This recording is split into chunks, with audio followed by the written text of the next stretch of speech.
우리나라 사람들은 참으로 복을 좋아하는 민족입니다. 우리 민족만큼 복 좋아하는 민족이 또 어디 있겠어요?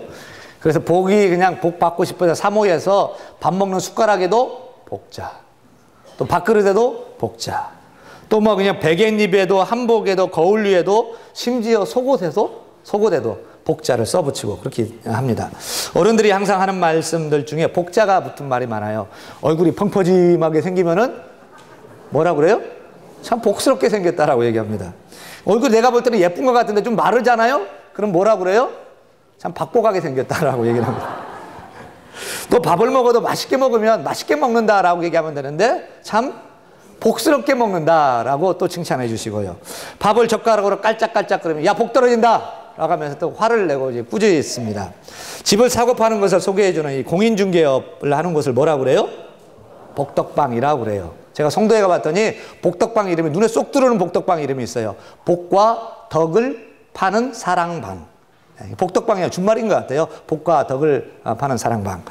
집을 사고 팔 때 복덕방 아저씨한테 갖다 주는 돈을 뭐라고 그래요?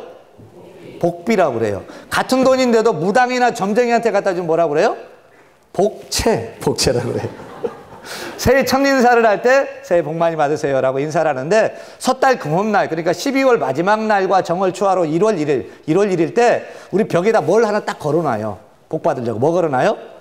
복조리를 걸어놔요. 그러니까 이 이제 조리는 쌀을 이는 도구니까 이 조리로 한 해의 행복을 걷어 올린다 라는 뜻을 가지고 복조리를 이제 달아놓는 그런 풍속이 생긴 것 같습니다. 그러고 보면 우리 민족이 참 복을 좋아하는 것 같아요. 여러분 맞습니까? 여러분도 복 받기 싫어요? 좋아요?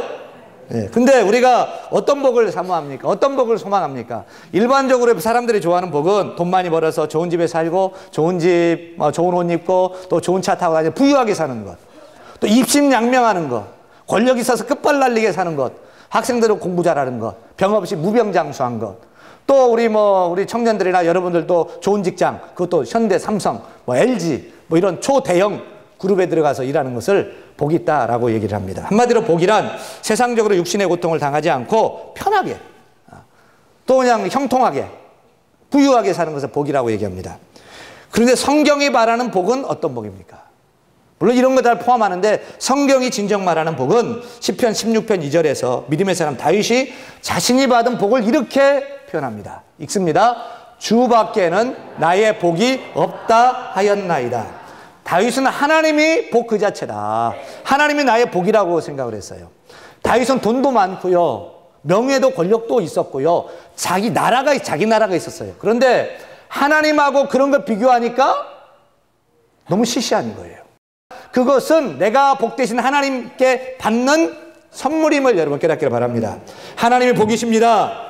하나님만이 참된 참복 그 자체이십니다. 우리가 믿는 예수님의 성령님이 최고의 복이심을 여러분 믿으시길 바랍니다.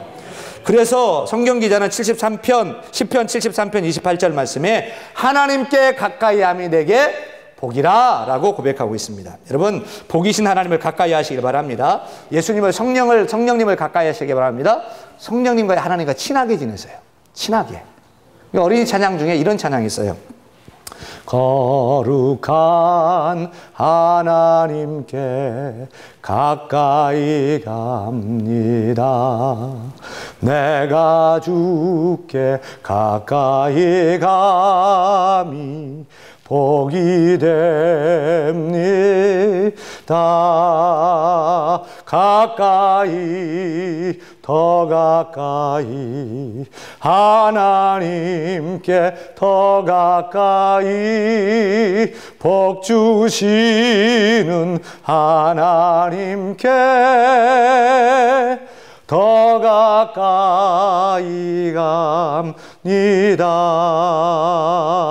할렐루야. 복 주시는 하나님께 가까이 가시는데 최대한 가까이 더 가까이 가시길 바랍니다. 세상 사람들은 가까이 하기엔 너무 먼 당신 이런 노래, 이따위 노래 부르는데요. 우리는 가까이 더 가까이 하나님께 더 가까이. 할렐루야. 복 주신 하나님께 더 가까이 가시길 바랍니다. 그런 복 되신 하나님께서 우리를 찾아오셔서 우리에게 건강도 주시고요, 물질도 주시고요, 우리 길도 열어주시고요, 염려 근심 걱정 사라지게 해주시고요, 기쁨과 평안 주심을 믿으시기를 축원합니다. 그런데 하나님께서 우리에게 주시는 최고의 복이 뭐냐? 시편 133편 3절 말씀에 보면은 여호와께서 복을 명하셨나니 곧 뭐다? 영생이로다. 여러분, 하나님께서 우리에게 주신 최고의 복은 영생임을 믿으시길 바랍니다. 구원받은 것, 영생받은 것, 그것이 최고의 복이에요. 여러분 구원받았습니까? 영생 받았습니까? 그러면 뭐 여러분 최고의 복을 받은 거예요. 최고의 복 받은 거예요. 거기다가 하나님 예수 안에서 우리가 하나님의 자녀가 되었습니다. 하나님의 아들이 되고 딸이 되었습니다.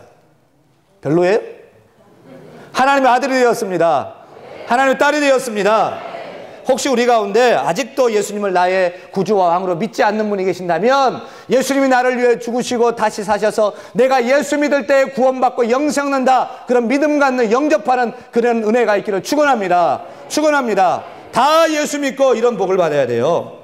바로 오늘 말씀이 이것을 잘 말해주고 있어요. 사실 오늘 말씀은 우리가 너무나 잘 아는 말씀인데 믿음의 조상 아브라함의 축복에 관한 말씀이에요. 우리 2절 3절 같이 한번 읽겠습니다. 내가 너로 큰 민족을 이루고 내게 복을 주어 내 이름이 창대하게 하리니 너는 복이 될지라. 너를 축복하는 자에게는 내가 복을 내리고 너를 저주하는 자에게는 내가 저주하리니 땅의 모든 족속이 너로 말미암아 복을 얻을 것이라. 아브라함은 하나님께 네 가지의 복을 받았습니다. 첫째, 큰 민족을 이루는 축복입니다. 둘째, 아브라함의 이름을 창대케 하는 축복입니다. 셋째, 아브라함의 복에 뭐가 된다? 근원이 되는 축복을 받았습니다. 넷째, 땅의 모든 족속이 아브라함을 통해 복을 받는 축복입니다. 이 네 가지의 아브라함의 축복이 저와 여러분의 축복 되기를 소망합니다. 소망합니다. 그런데 제가 볼 때 아브라함이 받은 축복 중에 최고의 축복은 여러분 2절 3절에 나오는 축복이 아니고 1절에 나와. 1절 한번 읽기. 1절 시작. 여호와께서 아브라함에게 이르시되 너는 너의 고향과 친척과 아버지의 집을 떠나 내가 내게 보여줄 땅으로 가라. 여러분, 이것이 아브라함이 받은 최고의 축복이에요. 왜 이것이 아브라함이 받은 축복이에요? 그것은 많고 많은 사람들 중에서 하나님이 아브라함을 선택하신 거예요. 그리고 하나님께서 많고 많은 사람들 중에서 아브라함만 찾아오셨어요. 그리고 아브라함을 만나주셨어요. 그리고 그에게 말씀하여 주셨어요. 지금 우리 창세기 12장을 펴놓고 있는데요. 창세기 10장 보면은 이게 그러니까 아브라함의 믿음의 앞세대가 누구냐면 노아예요. 노아. 아브라함과 노아 사이에 시간적인 차이가 있는데 몇 년인지 아십니까? 1000년이 있어요. 자그마치 1000년. 하나님은 노아 이후에 하나님께서는 1000년이라는 시간 동안 누구도 선택하지 않았어요. 죄악된 인간의 모습에 정내미가 떨어졌던 거예요. 그냥 내버려뒀어요. 1000년 동안. 야, 안 되겠다. 사랑과 은혜가 풍성하신 하나님께서 내가 일을 시작해야 되겠다. 한 사람을 택하셨어요. 그 사람이 누구예요? 그 사람이 아브라함이에요. 아브라함이 하나님께 선택된 거예요. 아브라함이 여러분 자격이 있어서 된 건 아니고 그냥 하나님의 사랑과 은혜로 선택해 주신 거예요. 일방적으로 하나님이 선택해 주신 거예요. 하나님이 선택해 주셔서 아브라함을 찾아오셨고 만나 주셨고 말씀해 주시고 복 주시면서 아브라함을 통하여 하나님의 놀라운 계획을 추진하고자 하신 것입니다. 그렇다면 이 아브라함의 축복 우리도 받았지요? 받았어요. 우리도 많고 많은 사람들 중에 이 지구상에 사람이 얼마나 있다고요? 70억 명, 70억 명. 70억 명 중에서도 우리를 하나님이 선택해 주셨음을 믿으시기 바랍니다. 우리가 예뻐서요? 똑똑했어요? 말 잘 들을 것 같으니까? 아니에요. 그냥 하나님이 그냥 일방적으로 하나님의 사랑으로 우리를 선택해 주셨음을 믿으시기 바랍니다. 내가 하나님 선택한 것이 아니라 하나님의 일방적인 선택으로 우리가 선택됐고 우리가 예수 믿고 구원받고 영생 얻었음을 믿으시기 바랍니다. 이것이 모자라서 하나님의 자녀 삼아주셨어요. 하나님 아들, 딸 삼아주시고 또 이것이 모자라서 임마누엘의 약속과 축복 주셨는데 내가 세상 끝날까지 너와 항상 함께 하겠다. 이런 축복 주셨음을 믿으시기 바랍니다. 감리교회 창시자 존 웨슬리는 그의 묘비에 이렇게 썼어요. 묘비에다가 가장 좋은 것은 하나님이 함께하는 것이다 라고 썼어요. 여러분, 세상에서 가장 좋은 것은 구원받은 우리에게 하나님이 나와 함께 하신다는 거예요. 따라서 저와 여러분 혼자가 아니에요. 세상 사람 다 떠나도 우리는 혼자가 아니에요. 하나님이 우리 아빠, 아버지가 되어주셔요. 하늘과 땅의 모든 권세를 가지신 예수님이 나와 함께 해주셔요. 또 성령 하나님께서 나의 이름을 부르면서 친히 이름 불러서 간구해 주시고 우리와 함께 하십니다. 믿으시길 바랍니다. 깨닫기를 바랍니다. 우주적인 축복. 2010년 4월 초에 서울 서초동 가정법원 청사 소년법정에 있었던 어느 판결이에요. 서울 도심에서 친구들과 함께 오토바이를 훔쳐 탔다가 붙잡혔어요. 재판정에 서게 됐어요. 피고인석에 앉게 된 16세의 A양, 소녀예요, 소녀. A양은 지난 가을부터 14건의 폭행 절도로 이미 한 차례 법정에 선 바가 있어요. 그러니 이번에는 무거운 처벌이 예상이 되었어요. 서울 가정법원 김규옥 부장판사가 형을 언도합니다. 그런데 다정한 목소리로 이렇게 말을 하는 거예요. 피고는 일어나 봐요. 무거운 이 형이 내릴 줄 알고 어깨를 움츠리고 있다가 일어나라는 말에 그냥 쭈삣쭈삣 일어났어요. 그러자 판사가 말합니다. 자, 날 따라서 힘차게 외쳐봐. 응? 나는 세상에서 가장 멋있게 생겼다. 예상치 못한 재판장 요구에 잠시 머뭇거리던 A양이 나직하게 나는 세상에서 가장 이렇게 얘기하는 거야. 자, 큰 소리로. 내 소리 큰 소리에 따라해봐. 나는 무엇이든지 할 수 있다. 나는 무엇이든지 할 수 있다. 나는 이 세상에서 두려울 게 없다. 나는 이 세상에서 두려울 게 없다. 이 세상은 나 혼자가 아니다. 이 세상은 나 혼자가 라고 하다 말을 잇지 못하고 울음을 팍 터뜨리는 거예요. 법정에 있던 A양의 어머니도 함께 울었고 재판 진행을 돕던 참여관, 실무관, 법정 경위도 눈시울이 빨개졌어요. 김규옥 부장판사는 이날 A양에게 아무 처분도 안 내리고 단지 내린 처분은 법정에서 일어나 외치기 뿐이었어요. 김 판사가 이런 결정을 내린 건 A양이 범행에 빠져든 가슴 아픈 사정을 잘 알았기 때문이에요. A양은 본래 반에서 상위권의 성적을 유지했고 또 간호사가 되고자 하는 그러한 꿈을 가진 학생이었어요. 그런데 어느 날 이 사건이 있기 한 해 전에 여러 명의 남학생에 끌려가가지고 집단 성폭행을 당한 거예요. 그 후에 그녀는 당시 후유증으로 병원 치료를 받았고 죄책감에 시달려가지고 학교 생활이 겉도는 거예요. 그러다가 비행 청소년들 그런 친구들을 만나가지고 그렇게 삐뚤어져 나가서 지금 법정에 서게 된 거예요. 김 부장판사는 법정에서 이렇게 말합니다. 이 아이는 가해자로 재판에 왔습니다. 그러나 이렇게 삶이 망가진 것을 알면 누가 가해자라고 쉽사리 말하겠어요. 아이의 잘못이 있다면 자존감을 잃어버린 것입니다. 그러니 스스로 자존감을 찾는 처분을 내려야지요. 눈시울이 붉어진 판사는 A양을 법대 앞으로 가까이 나오라고 그랬어요. 이 세상에서 누가 제일 중요하지?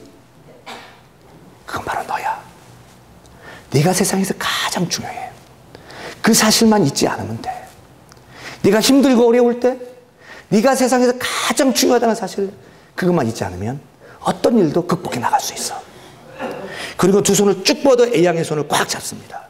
마음 같았으면 내가 너를 꽉 안아주고 싶은데 너와 나 사이에 이 법대가 가로막고 있어서 이 정도밖에 못 해주겠구나.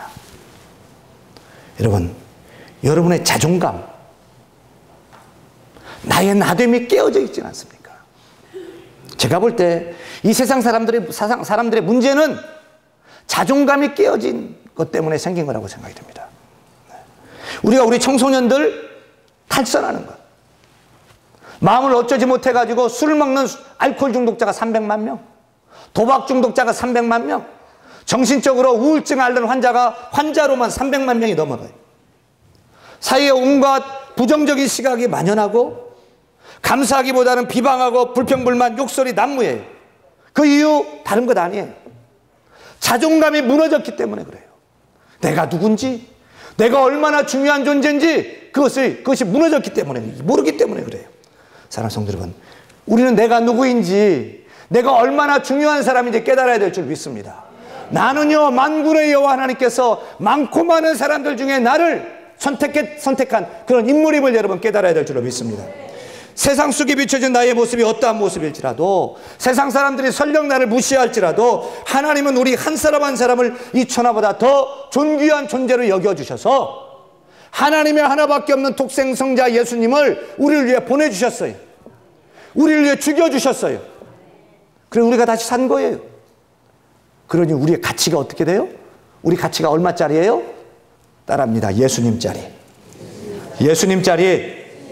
그뿐만이 아니라 하나님의 아버지 되어주시고 우리가 그분의 아들, 딸이 되고 그 하나님께서 나와 함께 하신다는 축복과 약속을 우리에게 주신 것입니다.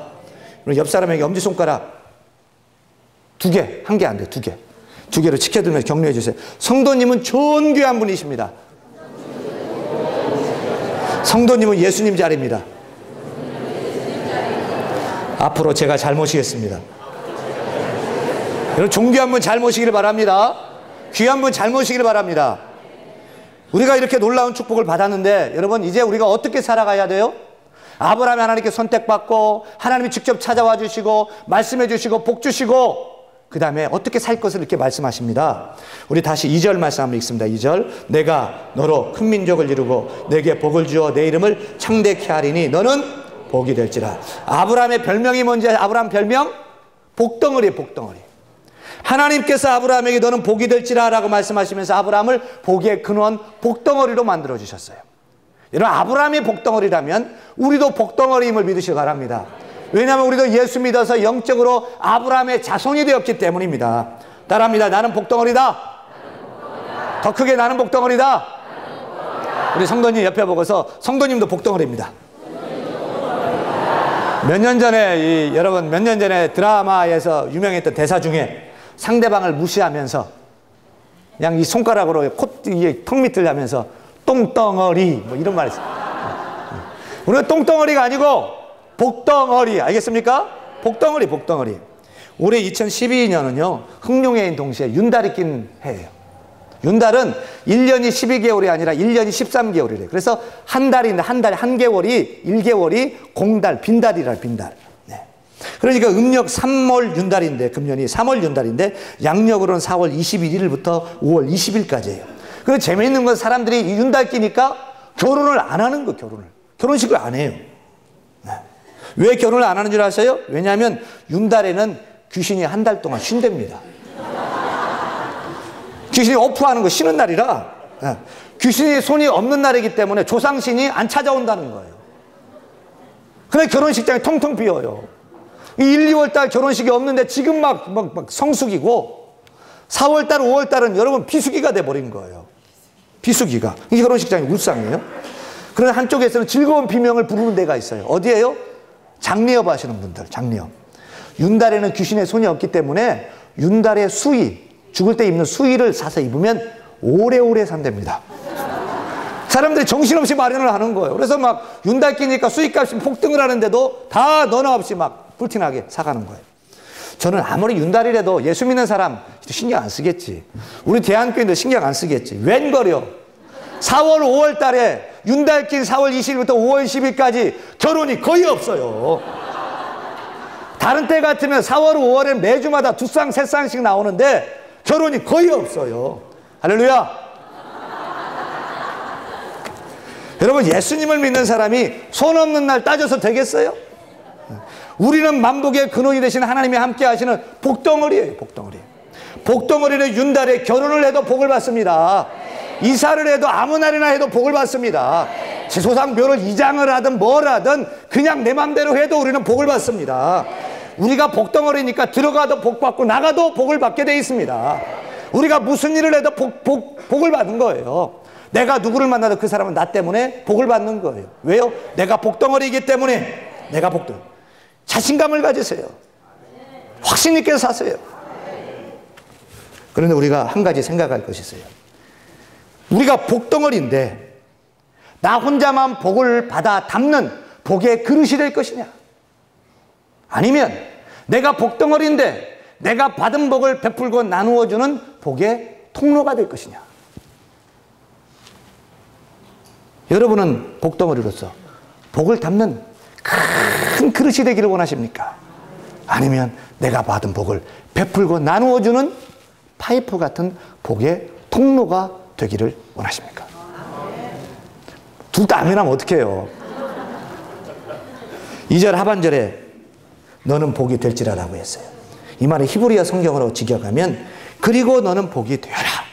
And be you a blessing. 무슨 말이냐면 너는 다른 사람에게 타인에게 복이 되어 살아라. 복의 통로가 되라고 말씀하는 거예요. 3절을 읽어보시고 3절 읽습니다. 너를 축복하는 자에게 내가 복을 내리고 너를 저주하는 자에게 내가 저주하리니 땅의 모든 족속이 너로 말미암아 복을 얻을 것이라. 여러분, 아브라함이 위대한 믿음의 조상이 된 것은 하나님께 놀라운 축복을 받았기 때문이 아니에요. 자기 혼자 복을 받아 누린 것이기 때문에 그런 것이 아니에요. 복 달라, 안 믿는 사람도 복 달라고 얘기하고 다 그렇게 하고 뭐 그렇게 살아갈 수도 있어요. 그러나 아브라함의 믿음의 조상이 된 것은 자신이 복을 받았을 뿐만이 아니라 다른 사람을 축복하는 사람으로 살았어요. 하나님이 주신 놀라운 그 축복을 다른 사람들에게 베풀고 나누어주는 복의 통로로 사용되었기 때문에 그가 믿음의 조상, 위대한 믿음의 조상 아브라함이 되었던 것입니다. 마찬가지로 하나님께서는 우리가 다른 사람을 축복하기를 원하십니다.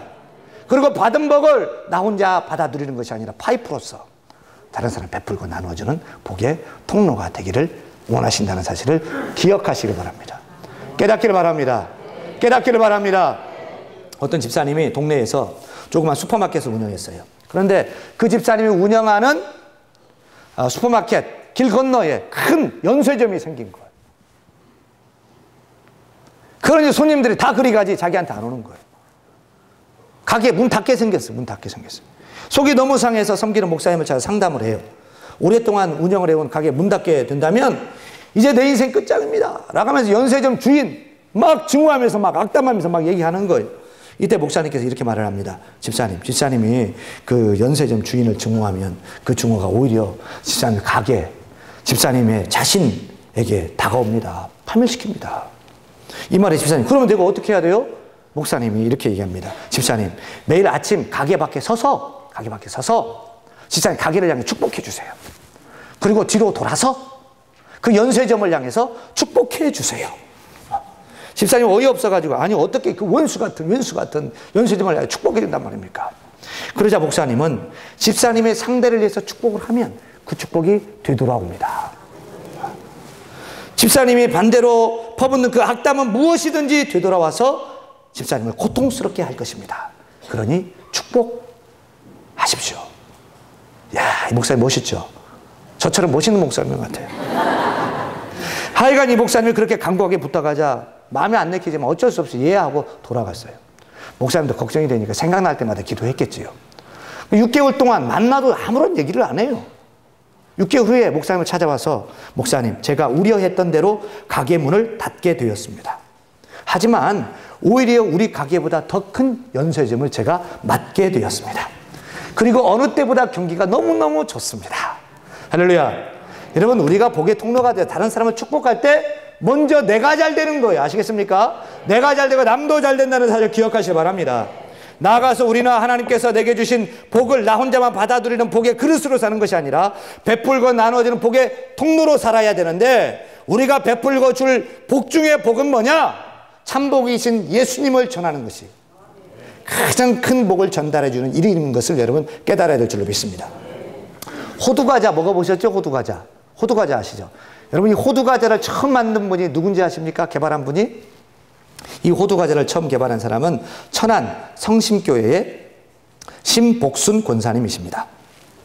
천안에 호두가 많이 나가지고, 야, 이걸 이용해가지고 과자를 만들어야겠다 생각한 나머지 하다가 호두과자를 만들었는데, 광고도 홍보도 별로 하지 않은데 전국 각지에서 뭐 주문이 쇄도하고 미국에서, 중국에서, 일본에서 불티나게 팔리는 거예요.